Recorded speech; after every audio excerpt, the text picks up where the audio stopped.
Welcome to the Deep Dive, your shortcut to getting truly well-informed without getting buried under an information avalanche. Today, we're embarking on a fascinating journey through some sources that, well, at first glance might seem totally disparate, but they actually reveal some surprising connections about how words transform, how history kind of echoes, and how pop culture grapples with really complex figures. That's exactly it. We're going to peel back the layers on a highly charged term, Coolie, tracing its origins, the brutal realities of the global labor trade it describes, and then how it's been surprisingly reimagined. From there, we'll pivot to how art and media, spanning from iconic Bollywood films to sharp satirical cartoons, recontextualize social norms, often using humor and exaggeration to make a powerful point. So, get ready for some genuine aha moments as we connect the dots between 19th century laborers, larger-than-life buildings, and the biting edge of contemporary American culture. You'll really see how shifting perceptions and the deliberate use of imagery will constantly shape our understanding of power, identity, and, well, societal commentary. Actually, let's dive into this first part then, focusing on the word coolie. For many of us, it's a term we might primarily recognize as, a derogatory slur today. But where did this word actually begin its journey? What I found particularly striking in the material is the probable origin, the 17th century Tamil word coolie, which simply meant hire or wages. It's even found in classical Tamil literature like the Parody, a revered classical text refers to wages earned through honest hard work. It's fascinating how words evolved so dramatically. European traders began picking up and using it across Asia as early as the 16th century, and by the 18th century, it had become a common reference for migrant Indian indentured laborers. But the truly significant and frankly dark evolution of the term really took hold in the 19th century. Right. And this is where the history gets intensely grim. The sources we looked at highlight that the large-scale coolie trade didn't just appear out of nowhere. It emerged as a direct, almost chilling response to the abolition of the Atlantic slave trade. Exactly. When slavery was outlawed throughout the British Empire in 1833, suddenly there was this immense demand for cheap, exploitable labor in colonies that relied heavily on intensive work, like sugar plantations and mines. A vacuum, essentially. Precisely.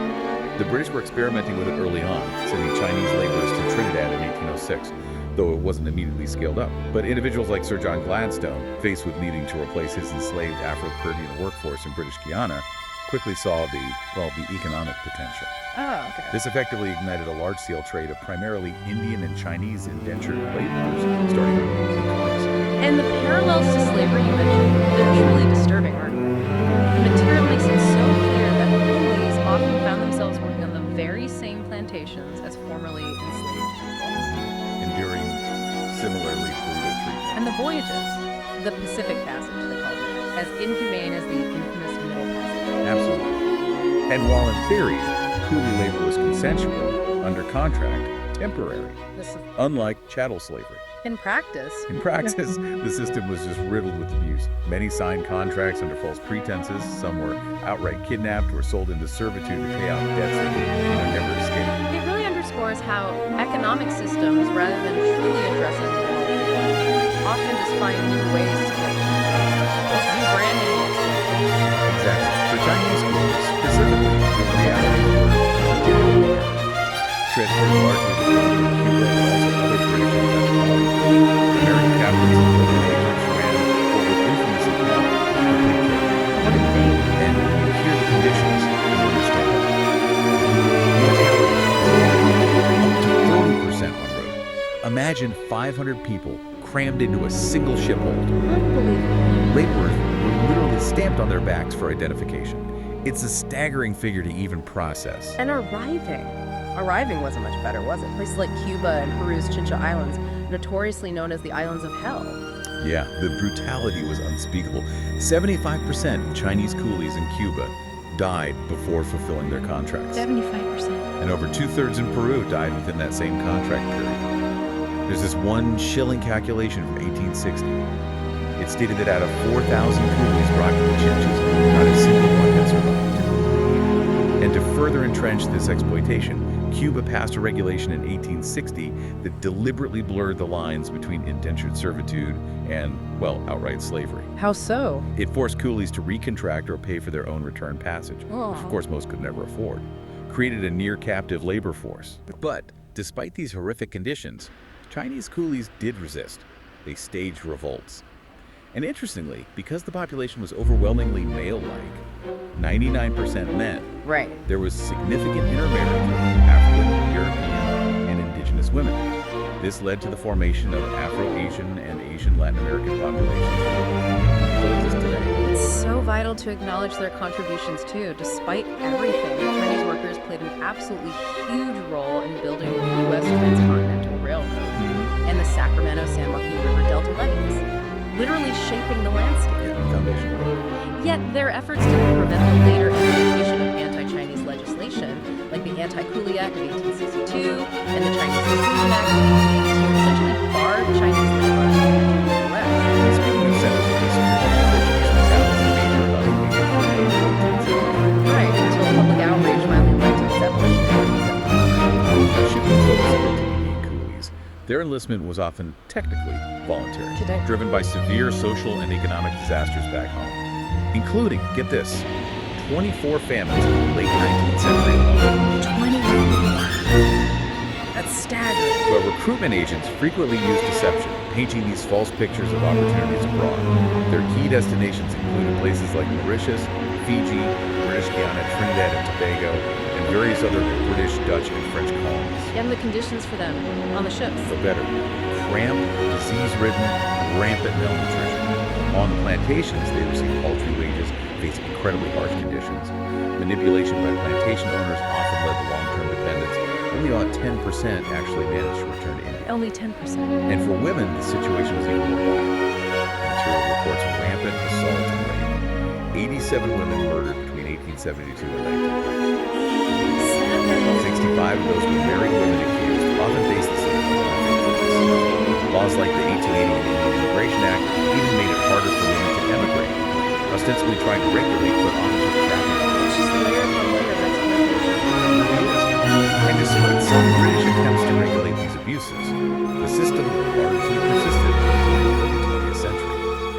Eventually, public outrage, often fueled by sensationalist media accounts, compelled the British government to officially end the coolie trade in 1860. Okay, so what does this all mean for the term coolie today, given this incredibly painful history? Well, it seems pretty clear that in modern English, coolie is generally considered a racial slur for Asians, particularly for Africa, Southeast Asia. In South Africa, its use has been central to legislation following the Prevention of Unfair Discrimination Act of 2000, specifically prohibiting hate speech. Exactly. However, and this is where it gets complicated again, there are some very interesting evolving, more neutral uses, a stark contrast to its historical baggage.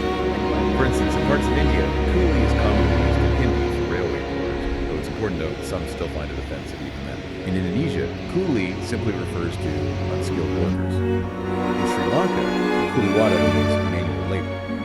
So while its historical and modern derogatory use is widely understood, its journey is surprisingly complex. But as a general rule, in many contexts, especially among people whose ancestors were part of that trade, it remains deeply offensive. So, after hearing about such a fraught and painful history rooted in exploitation and forced labor, how on earth does a word like coolie show up inside culture? Not as a slur, but as something else entirely. Yeah, this is where it gets really interesting. We're talking about Amitabh Bachchan, Legend. the legendary angry young man of the Indian cinema of the 1970s. Bachchan wasn't just an actor, he was truly a one-man industry, renowned for portraying working-class characters who rose up against crime and corruption. The sources describe him as being watched by over 100,000 people at any given time, millions crowding cinemas each year to see him battle injustice. His films were incredibly influential. And in 1983, he starred in a film simply titled Coolie. Coolie, can you imagine? A movie with such a charged title, yet it features Bachchan as a heroic railway station coolie named Iqbal Aslam Khan. It's kind of mind-bending, considering the history we just discussed. Totally. And the film's poster, It shows him in his red Coolie attire, defiantly holding a hammer and sickle, those powerful symbols of industrial and agricultural, often associated with communism, Right. as he appears in front of the film. This wasn't a critique of the historical term, it was a radical recontextualization, transforming the Coolie into a powerful working-class action. This film perfectly captured the essence of the masala genre, that distinct blend of action, song, dance, romance, and social drama is such a hallmark of Bollywood. And Bachan's star status is undeniable, isn't it? Voted the greatest star of stage or screen in that BBC poll in 1999, ahead of global icons like Beyonce. Incredible. And he continues to redefine his persona. The sources mentioned his later Jerry action roles, where he maintains his incredibly agile, respected daddy figure even as he ages. And what's truly fascinating is how he uses pastiche in his own work, not just across his career, but within single performances. Take the Go Mera Go song from his film Boothnath Returns. Ah, right. In that song, Bachan seamlessly blends elements from his old hit songs with new music, and even incorporates Michael Jackson's signature dance moves. Yeah. Not a critique of his earlier self, but rather a profound homage, a kind of remixed version that acknowledges and reinvokes his own legendary history. He enters a bar, gets challenged, and instead of a fight declares, "Now I'll show you what the original is," then launches into this performance. It's a prime example of how artists can consciously play with and honor their own past while creating something new. Really clever. Definitely. Okay, so from the heroic reinterpretation of a historical term in cinema, let's now sharply pivot to how modern creators use existing characters and humorous exaggeration to comment on current political events. For this, we're diving into the sharp, ruthless, and often absurd world of South Park. South Park.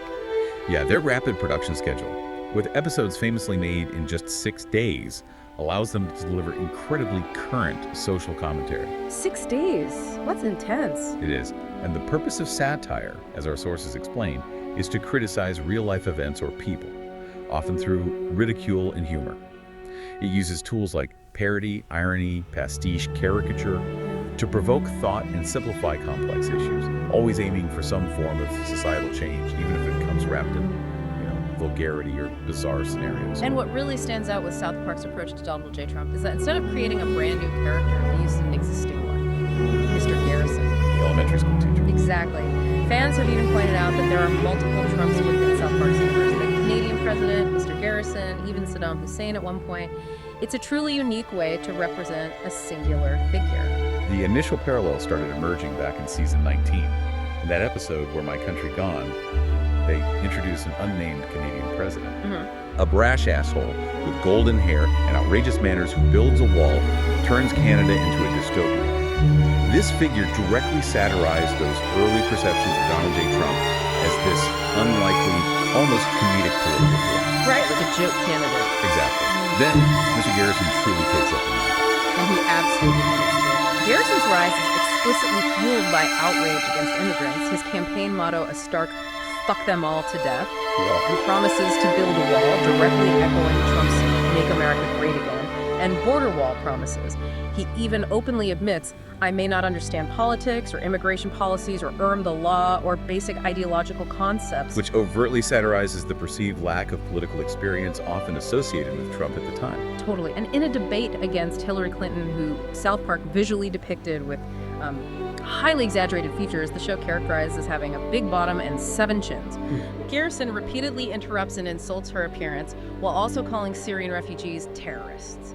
This directly lampoons Trump's debate style and his verbal attacks, including claims about ISIS infiltrating refugee populations. The humor simplifies these complex issues, making the commentary accessible but also, intentionally uncomfortable sometimes. By season 20, Mr. Garrison's visual transformation is complete. He gets the bad spray tan to golden white, fully embodying the caricature. The candidates themselves are now referred to as Giant Douche, Garrison Trump, and Turd Sandwich for Clinton. Which is a brilliant callback to an earlier South Park episode, simplifying electoral choices as these mutually unappealing options. Yeah, classic South Park. The show also delves into the idea that Mr. Garrison is leading the polls without any concrete plan. Characters questioning if he even knows what the fuck we're gonna do. That brilliantly satirizes the confidence Trump projected during his campaign without always detailing his proposals. Exactly. And when a tape is rolled back showing Garrison's outrageous past promises, his calm denial, and then his insistence on actually following through. I'm not going to just get elected like a jackass. It perfectly reflects Trump's tendency to deny past statements, even when proven wrong, yet still project conviction. And then there are the member berries. Oh, the member berries. These small, literal berries that make people nostalgic, yearning for the good old days, simpler times. This is such a direct satirical link to Trump's Make America Great Again slogan. It really is. The show even humorously blames Star Wars Episode 7. The Force Awakens for the election, suggesting its nostalgic focus made people crave the past rather than embracing new ideas. Which is hilarious. But what's particularly incisive is how the member berries conversations evolve. From innocent nostalgia like Member Chewbacca to really problematic ideas like, remember there were so many Mexicans? Remember when marriage was just between a man and a woman? Yeah. It subtly and powerfully connects that nostalgia rhetoric to underlying prejudice, exposing the darker side of longing for a simpler past. Here's a moment where Prestige truly shines. The scene where Mr. Garrison gets his golden wig. Yes, from a machine almost identical to Darth Vader's helmet machine from The Empire Strikes Back. Set to the Imperial March. It's not a critique of Star Wars itself, but it's such a powerful visual. It cleverly uses pastiche to paint the Trump figure as an evil character, or villain, tapping into that shared cultural understanding.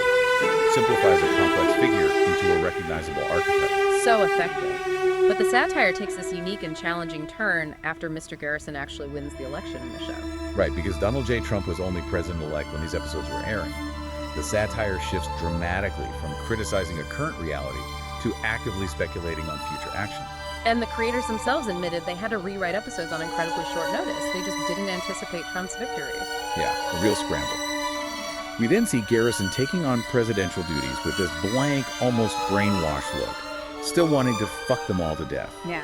He believes he can use his power for petty scores and revenge a clear satirical jab at how some perceived Trump might wield his newfound authority. He's even shown in the Pentagon, casually saying, "Love me some football," when handed the nuclear launch codes, highlighting a perceived, alarming lack of seriousness about immense responsibilities. And his incompetence and unfamiliarity with global affairs are repeatedly satirized. Remember when he's informed about India moving aircraft carriers? He cluelessly responds, "Well, why would we care about Mexicans?" Exactly, highlighting Trump's perceived disregard for geographical and political distinctions. He's easily manipulated by insults to his ego, too. Like when he's called a gay asshole and furiously orders the bombing of Denmark. Yes, or is then called a dipshit little gay puppet and immediately cancels the order. It really lampoons the idea of an easily swayed leader whose decisions are driven by personal slights rather than strategic thinking. And finally, the show offers this biting satire on the role of political correctness and online trolling in Trump's election.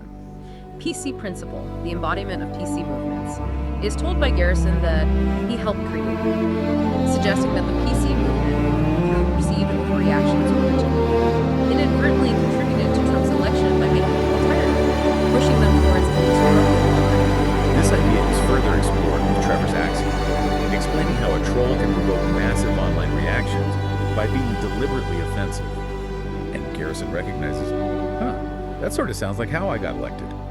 The show ultimately concludes with Kyle reflecting on how Twitter's, Facebook, and trolls decide our reality, hoping for a second chance for society to learn. It's a really provocative thought on the power of neutral discourse. So, we've truly taken a deep dive today. Started with the complex, often painful history of the term Coolie and the global labor trade it represents. Then we saw how this term and the figures associated with it have been boldly reinterpreted in popular culture, from the heroic screen persona of Amitabh Bachchan. Right, to the exaggerated, biting caricatures of political satire in South Park. Indeed. We've explored how vastly different forms of media historical records, cinematic narratives, animated satire all use specific details, visual cues, evolving language to shape our understanding of power dynamics, human vulnerability, and our collective memory.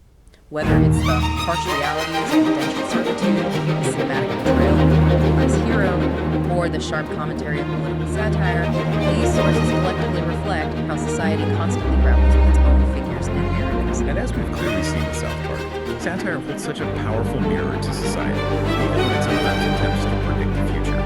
It's a compelling reminder of how language and representation are constantly at play, actively shaping our world and our perceptions within it. This deep dive really makes you think about how our collective understanding isn't just a straightforward collection of facts, is it?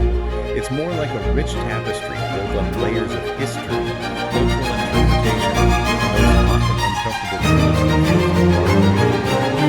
What stands out to you about some of these different facets of Thanks for joining us on this deep dive into words, images, and the profound stories they tell. Until next time, keep digging for those fascinating nuggets of knowledge.